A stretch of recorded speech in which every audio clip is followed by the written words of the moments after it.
Court Reporter with Stovall and Associates. Hi, welcome to Court Reporter with Stovall and Associates. I'm your host, Mike Iglinski. Today we actually have a real estate program that we're going to be doing. Every time we have Miss Norma Opatik on, it's always a good time. And in fact, we've been having some viewers and some of our clients asking for us to do another real estate report. So thanks for coming in today. I appreciate it. My pleasure. And we'll be going through a couple of different topics today. And in fact, what we'll do is probably start on the macro level and looking at the real estate market in the United States as a whole, and then we'll kind of refine it all the way down to southern Nevada, down to the Pahrump area. Sounds great. Okay, sound good? Mm-hmm. Anyway, before we had started the program, and in fact when we started discussing what we were going to talk about during this episode, I pulled together some of the statistics, the most recent statistics from the National Association of Realtors, or NAR, kind of looking at the changes as far as home sales and median price in different metropolitan areas across the United States. And in fact, just before we actually started, we were looking at some of these markets. And some of the ones I think that were interesting, and we have 20 of the largest metropolitan areas that have been listed, Atlanta all the way down to Washington, D.C. And in fact, there's only 4 markets that we see that had a price increase from 2010. Yes. And those markets were Dallas-Fort Worth, Houston, San Diego, and St. Louis. So actually it's kind of strange because we get to see, St. Louis, Houston, and the Dallas-Fort Worth area, kind of Midwest, still kind of part of this, South, Sun Belt. And then San Diego, which I think has always been traditionally a strong market, but certainly did experience some of the decrease in property values over the last 3 years or so. And I thought that the one that was really interesting, in fact, was the St. Louis market had an increase of 8.2% over the last year, which is that's a pretty nice jump in property values. But also the Dallas-Fort Worth and Houston also at 5.1 and 4.1 respectively. I know that, and tell me what you've seen, but I know that when I was looking at some of these markets as far as Dallas and Houston area into Oklahoma, it seemed that they didn't really experience the same type of bubble that we did in the Sun Belt. They didn't. Well, one interesting fact with Texas actually, is they had a law that stated that you could not acquire a home unless you had 20% down. Really? Yes. That is the law that their lenders followed. Oh, I didn't realize. So they did not have the 5-year ARMs, they didn't have the 2-year ARMs, they didn't have any of the creative financing that we had. Right. So they had to actually have 20% down to buy a home in Texas. Did that apply also to like an FHA type of loan where you have 3.5%? I'm not sure how broad spectrum that was. But as far as private market? But as far as the private market is concerned, yes, they had to have 20% down, and there was no way around that, which made it quite interesting because we had really creative financing going on across the United States. Sure. And it didn't hit Texas. Therefore, Texas did not see the foreclosure rate that we have. Right. Well, and then in fact, when we're talking about the foreclosure rates and then some of the markets that were damaged by this quote-unquote creative financing, if you look at these statistics, again, one of the ones that's very interesting is the Miami, Fort Lauderdale area, which was a hot-to-trot market, just like Las Vegas was. And in fact, looks here is that they had a price change from 2010 till current of 18.6%, a decline. But then something that you had pointed out was, in fact, they had a 46.4% increase in sales. So does that, in your opinion, does that mark a particular region seeing that their home prices will go up, or is that a sustainable number? Oh, I don't believe that that's sustainable. I really don't. What the United States is experiencing is the baby boomers, again, retiring in large numbers.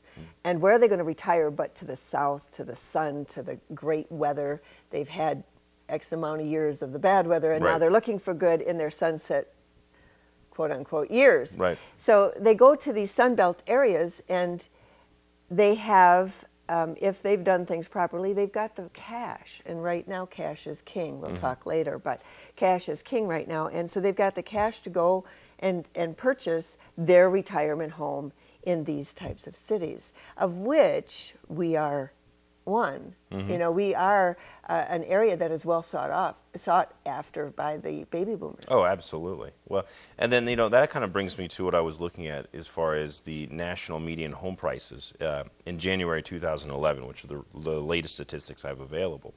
But in fact, if you look to see, and you're speaking of some of these places with less desirable weather, I always think of the Northeast. Yes.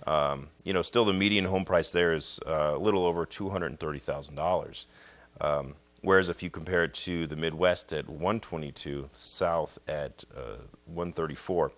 But the West in itself still has a higher median price at $190,000 as of January 2011. Is that reflective of what you're seeing as far as prices in Southern Nevada also? Well, in Southern Nevada, our prices have dipped, I think, below the nationals. And the reason for that, I think, is because the lenders were very creative, again, in their financing. And, the appraisals were coming in. During the bubble, things went crazy, and I think they went craziest right here in Southern Nevada because of the economic appeal and the weather appeal of our area. People flocked. Right. They just flocked, and when prices go up, people think, "Wow, it's a great thing to have. It's something to attain." So people were going after homes that really shouldn't have been going after a home at that time. Right. And so that created our particular bubble, and because of our economic and climatic weather, we have. I mean, we had a hot spot. Do you think when you look at, and I think this is the first thing that pops into my mind, because I think that if you were to look at Southern Nevada today as far as median home prices, I believe the last figure I saw was sitting somewhere around $120,000. Obviously, this number is skewed by California, Yes. where we're still seeing very high. In fact, one of the markets we had said that it saw a small increase as far as value was San Diego, which February 2011. The median home price is still at $367,000, which is in fact the highest outside of the tri-state area, it's pretty darn close to the tri-state area, which is a tremendously expensive part of the United States to live in. But if you look to the other part of the statistics, and we beg your pardon here because we're looking at a chart created by the National Association of Realtors, but if you look at that, you'll see that they had a decline in sales. They had a raise in the price, but a decline in sales, so did San Diego and St. Louis both. So what does that mean? Does that mean that the market itself doesn't have as much inventory? No, what I believe it means is that the appraisals are coming in better, but the availability of the cash to purchase the homes is not there at those especially San Diego at those prices. So really, you're still seeing a premium market there. I am, yes. Yeah. Well, okay. That's interesting. And what we're going to start talking about is, in fact, we'll break it down into Pahrump after this first commercial break, Southern Nevada into Pahrump. And then we'll talk about, how you're saying as far as transaction cash is king, what people have as far as options today, and what you think, the health of the market as the local market sits today. So we'll be right back after this commercial. Court reporter with Stovall and Associates.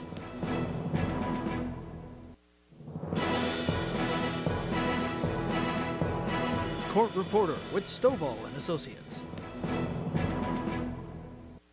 Hi, welcome back to Court Reporter with Stovall and Associates. I'm your host, Mike Iglinski.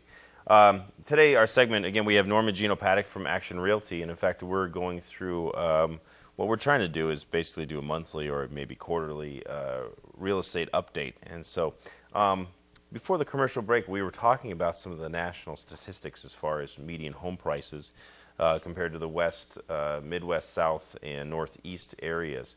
But what I really want to talk about now as far as current inventory sitting out there. And you have some local statistics, but just to give an idea as far as nationally what we've seen as far as months supply or absorption rate, which you'll explain to us what that means.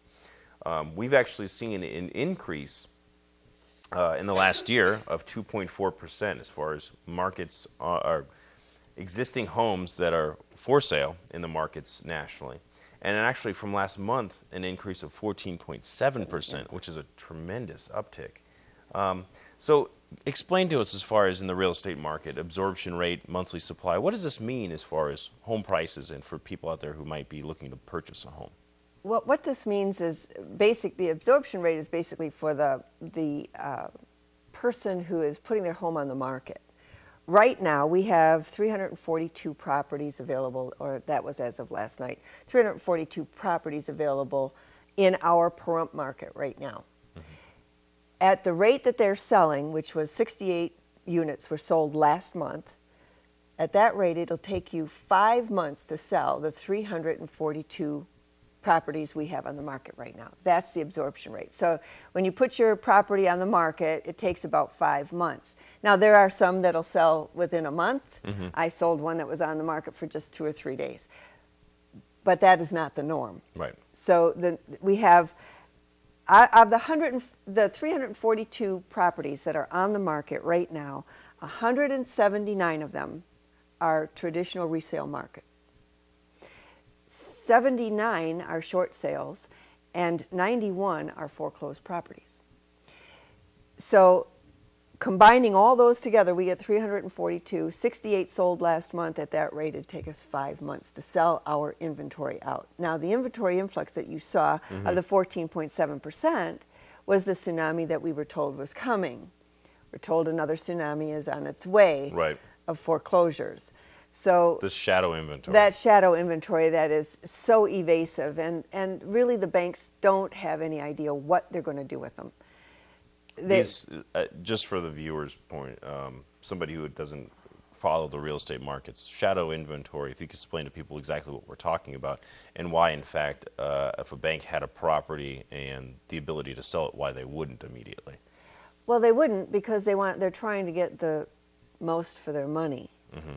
So they would hold back so not to flood the market with inventory, again lowering the prices. Right. Every time you flood the market, you lower the prices. It's supply and demand. Right.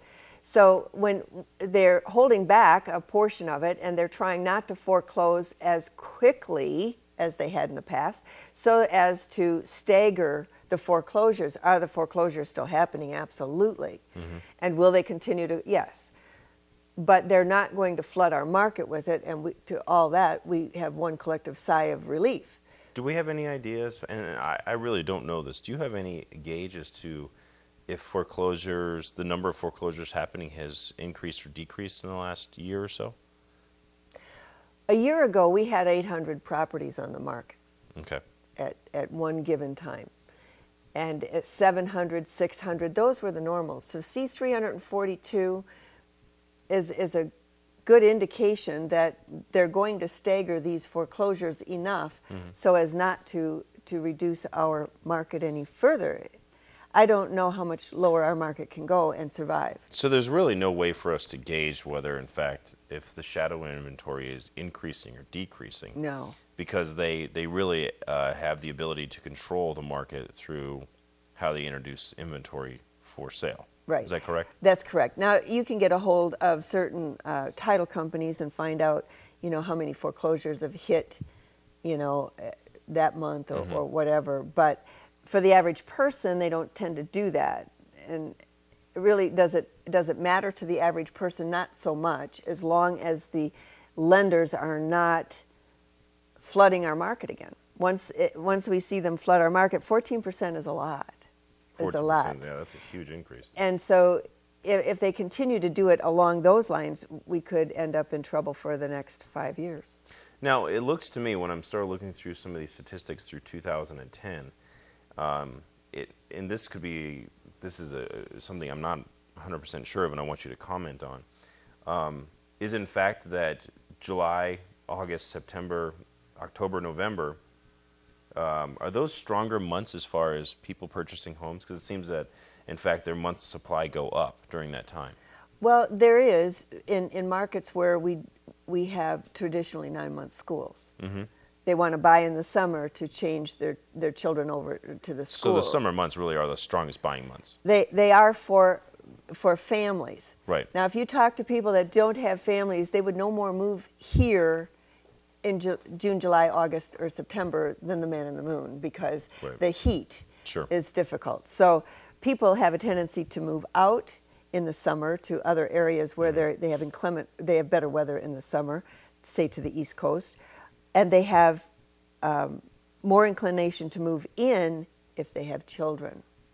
So I guess that's the strange thing is it's kind of, if I can read into the statistics again, if we saw a 14.7% increase from January of 2011 into February of 2011, and we skew that against last year, January to February of 2010, that's actually a 6.3% increase. So maybe the shadow inventory is larger than we really can expect it to be. Well, the shadow inventory is huge. It's monster. It is huge, and that's why they are not, they're reluctantly dishing it out, because they know, the lenders know themselves that if they continue to flood the market, their profit is reduced substantially. That's right.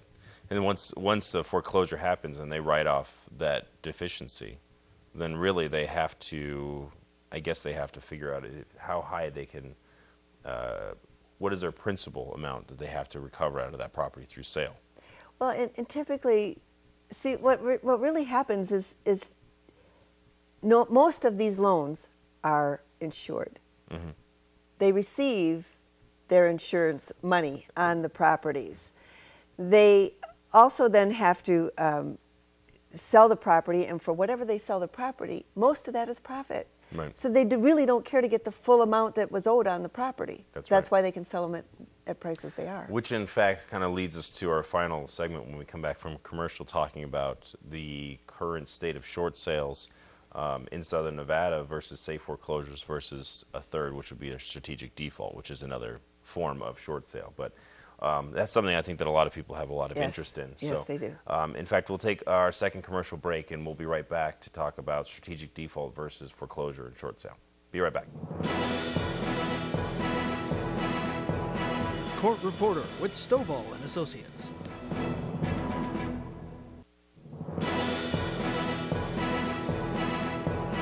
Court Reporter with Stovall and Associates.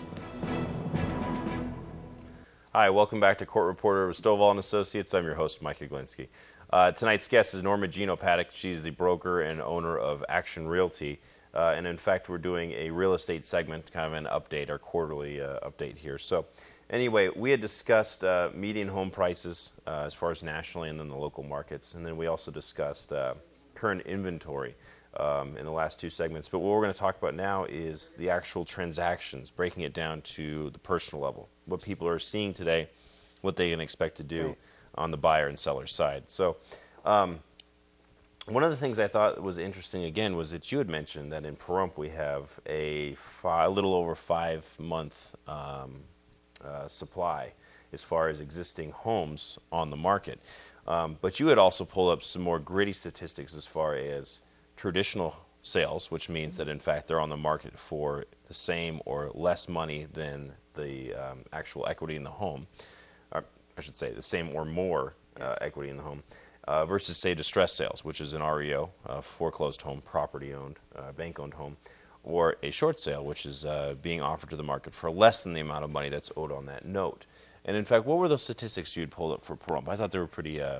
well, as far as the single-family residence or the site-built homes, we have 197 of them on the market right now.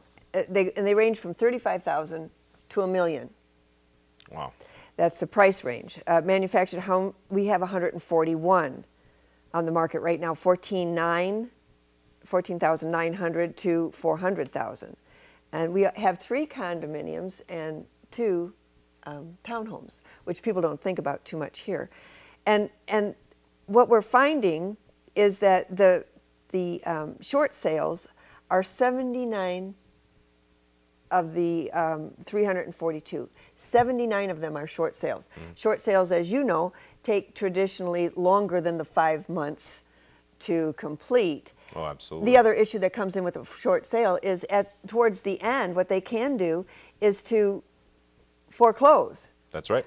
before the short sale actually goes through, so everybody loses. Now, typically what you're supposed to see in a short sale is that, you know, when you're engaging with a lender, they are, in fact, are not supposed to actually execute on a short sale. What they can do is keep the process moving all the way up until, say, a trustee's sale, but they're not supposed to execute on that. That being said, it is happening at a frequent rate. And it's tremendously expensive to fight something off once it actually has been sold in a trustee's sale. Short sales in themselves, and like you'd mentioned, yes, they are going longer than, say, a 5-month period for a lot of different reasons. But today, I think the short sales have really changed, say, from a year ago, is that there are certain norms that have come into play. One of them, whenever we talk to our clients who come in for, say, a distressed property, a lot of the times they're under the belief that they have to be in default in order to go into a short sale, which I have to tell you, in our experience at the firm, is that, in fact, no, you're better off being current with your mortgage, in our opinion. It offers some leeway. You're not going to have that foreclosure issue in the middle of transaction. But also, you know, if you are a person who's trying to stay on top of that mortgage and you let the lender know that you are very, very interested in getting this off of your ledger, that in fact they're going to think about it and say, okay, well, how are we going to do it? Instead of knowing that they're going to have their mortgage insurance that will pay more money in a foreclosure. So I think it's kind of a loss mitigation or risk management type. Yeah. So statistically, what we're seeing today as far as short sales, we have two types. We have the traditional hardship-based short sales, which you see like the HAMP and the HOFA program, government-engaged programs where they are taking these people that are distressed on their properties and saying, okay, here's some guidelines, here's some incentives for you lenders to allow for the transaction to happen, versus, say, the strategic default type, which you do see a lot of in southern Nevada. People that have bought second and third homes, and they're not quite sure what to do. Whether they had an ARM loan where, you know, it's going to be adjusting up to a point where they can't afford it anymore, or people that really have even their primary residence where they see, I'm going to be underwater for the next 20 years, I'm 50 years old, I'd like to retire by the time I'm 70, and I don't want to dump money into a property that really won't be worth it, okay, outside of, say, a roof over your head. Right. And they actually see opportunity in the market in being able to purchase that same home for 30 cents on the dollar at times. Right, at least a third less. Yeah, exactly. So in as far as a strategic default goes, you know, we've seen really high success rates with those. The reason for it, I think the real primary reason for them, is that at the end of the day, the fair market value, which is arrived to by an independent appraiser, who will come out to the property, will give us, say, X dollars. So now you take X dollars. Usually the lenders are coming back to us, facilitating the transaction, saying, we will, in fact, release a deficiency on the amount of money, or the deficiency on the note, or the amount of money that's still owed on top of the purchase price, if you give us 5 to 10 cents, or between 5 and 10% of that deficiency, typically in the form of a promissory note or a lump sum. People in strategic default have that money. So a lot of times they'll make a decision and say, okay, well, I've got, and this is actually a client we just finished, $450,000 in a deficiency. Whereas if you were to take that same person and say, okay, we'll forgive that debt for $25,000 lump sum, well, he's just saved himself $425,000. Right. Yes. He's loving this. That's perfect. That's perfect. And it's actually happening at a very high rate. And so I think that we've all led to believe that short sales are based on hardship, where I don't think they are. I think that they're formula. It's a formula that these lenders have that they decide. Do we want to take this money now in the form of cash buyers, as you mentioned earlier, or do we want to go through the foreclosure proceedings and have to manage this property and have to keep it on our ledger? It's a strange thing today, but we've seen a lot of encouraging progress towards people really being able to turn the page on what was a very black mark, I think, in the real estate market in the United States. Well, that too. And, you know, people are, in today's economy, are stressed, to say the least. They're stressed, and they need a resolve. They come into my office and they'll say, I don't know what to do. Most of what I see in Pahrump is not strategic, but hardship-based. And But there are a few now that I could explain a little bit better now that we've talked. But the first thing I tell them to do is to talk to an attorney and or That's a right. CPA so that they can get a full understanding of the ramifications, because people say, I don't care what happens, I'm just going to walk away. I'm too old for this, I don't have time for this, I want to move on with my life, I'm just going to walk away. Right. There are ramifications, and people are not understanding that. That's right. They're putting their keys on the counter and they're walking away. Cash for keys, keys in lieu of, whatever. There are consequences and severe consequences if it's not done properly. That's right. And that's what I've tried to explain to people that come into my office. Now, the strategic, I do have a clientele that would actually work for. So I'm going to now go back and make a few phone calls. Oh, well, there you go. You know, I think that it's very important when you start talking about these non-traditional sales of homes that people have to understand they do have options. Yes. And like in anything in life, the more proactive, the more you get out in front of it, usually going to yield a better result for you. And I think I feel really bad for those families out there who have come to true hardships, Yes. true curtailment of income, and they do throw their hands up. Granted, you know, you certainly have an obligation to whatever agreement you came through to, but you and I both know, because we work a little bit in this industry, that you know, today's market is not typical, and what's happening to the home buyers, especially in these distressed markets of Pahrump and Las Vegas, there's certainly a degree of fault associated, but I think a lot of people became victims. Yes, I think for the most part, people did not understand what it really meant to own the home and to meet the obligation. We lived in a bubble there for a while where life was great.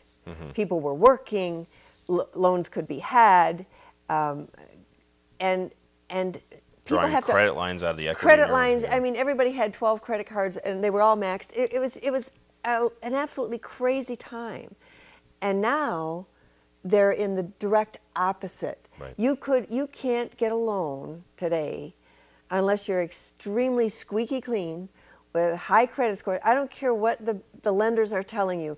I live it. Right. I've seen people disappointed because their loan could not be done. Right. And good, honest people able to meet a certain obligation, but cannot get a loan. Right. And I think that's extremely sad. And so people don't see any hope right now. Right. There is no hope. But there is hope out there. You just have to seek out the right professional. That's right. And come in and talk. And just like you said, Mike, you have to get out in front of it. You have to see what's happening and be proactive in your situation. Well, thanks for being on tonight. I appreciate it. I hope we answered some questions from the viewers that had called in. So anyway, you got any more questions, you can always contact Norma Jean. You can contact our office. Thanks again, and we'll see you next week. We're going to have Harley Culkin from the town board to talk about some of the latest developments. See you then. Court reporter with Stovall and Associates.